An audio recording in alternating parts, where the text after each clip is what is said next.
আসলাম জ্যোতির্ময় গল্প থেকে। সবাইকে স্বাগত। ফেসবুক জ্যোতির্ময় গল্প, ইউটিউবও জ্যোতির্ময় গল্প। হ্যাঁ বন্ধুরা, কী খেতে এসেছি বলো তো? ফ্রাইড রাইস আর চিকেন কষা।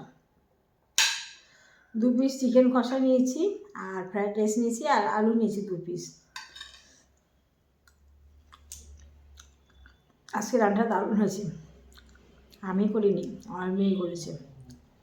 ভালো তো বলতেই হয়, না হলে পরদিন আলাম বসে বসে খেতে হবে না, করে খেতে হবে। সেই জন্য ভালো বলছি। এমনি ভালো হয়েছে, না না এমনি ভালো হয়েছে। মটরশুঁটিগুলো বাদ দিচ্ছি, মটরশুঁটিগুলো খাই না বলে ভুল, আমি খাই, কিন্তু এগুলো আমার খাওয়া বারণ।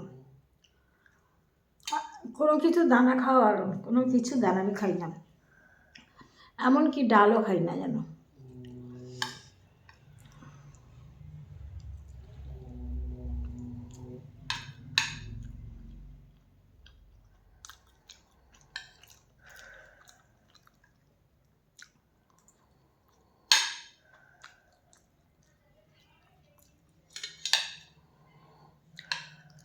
পেট ভরে গেছে।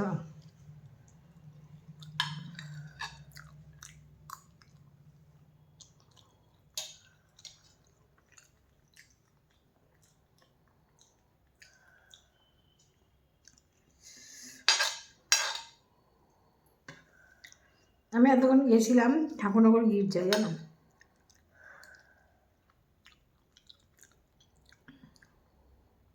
গির্জা থেকে এখন আসলাম, এসে খেতে বসছি।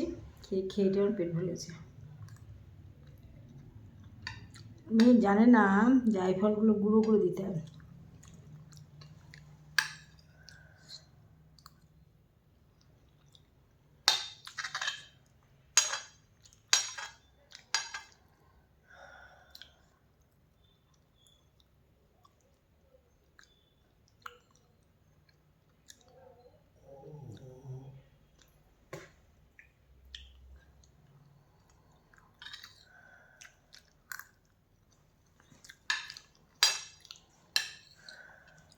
আমার মামনি যেখানে যায় আমার জন্য খাবার কিনে আনে। আমিও এসেছি কিনার জন্য আজকে।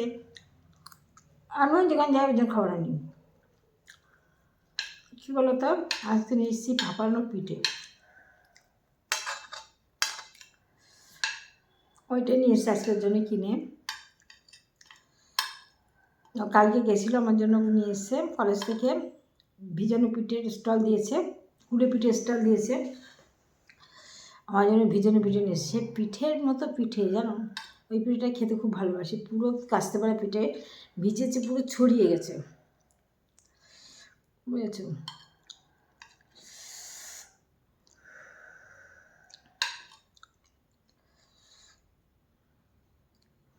ওইরকম পিঠে খেয়ে শান্তি।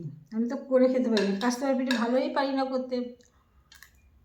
অন্যগুলো করতে পারি, তো কাস্তে পারা পারি না।